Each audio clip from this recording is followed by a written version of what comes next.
I would be somewhat surprised if it opened again, because having seen large chunks of the concrete on the barge itself, but I'm not an engineer, so I'll trust the bridge engineers. I would just be surprised if it was reopened for vehicular traffic. Approximately 10 o'clock this morning, a barge became loose from the tug that was pushing it, impacted the Pelican Island Bridge.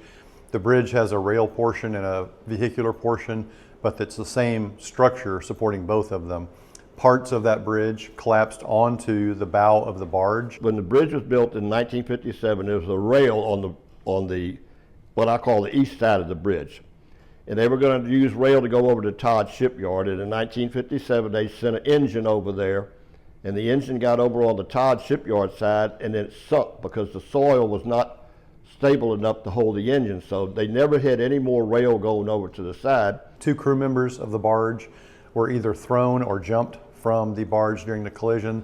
They were quickly recovered with no impact. Since that time, we have had TxDOT bridge inspectors on scene, county and city personnel on scene inspecting. The Coast Guard has been involved because it did involve a navigable waterway. We don't know how much was on board the barge at this moment.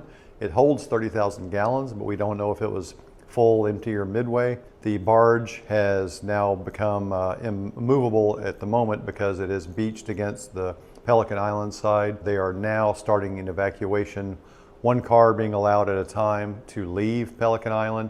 No one's being allowed to go to Pelican Island. Coast Guard did shut down the intercoastal waterway from mile marker 350.5 to 357. That's a 6.5 mile stretch of intercoastal waterway. Very significant impact to maritime, commercial, and pleasure traffic. Maybe 1,000 cars a day. Right.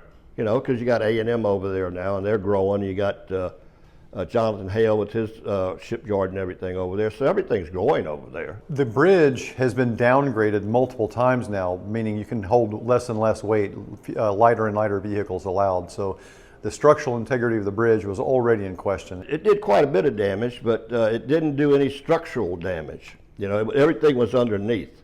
I think the concern right now is this barge just about went back and hit where the other one hit before. Everything is kind of in a holding pattern. It's the biggest problem. Nobody wants the bridge. When you say don't want the bridge, it's about the financial Right. obligation of that. We expect to have a more complete picture of the bridge integrity around 4 or 5 o'clock this evening. Until that time, we probably don't have anything else to add.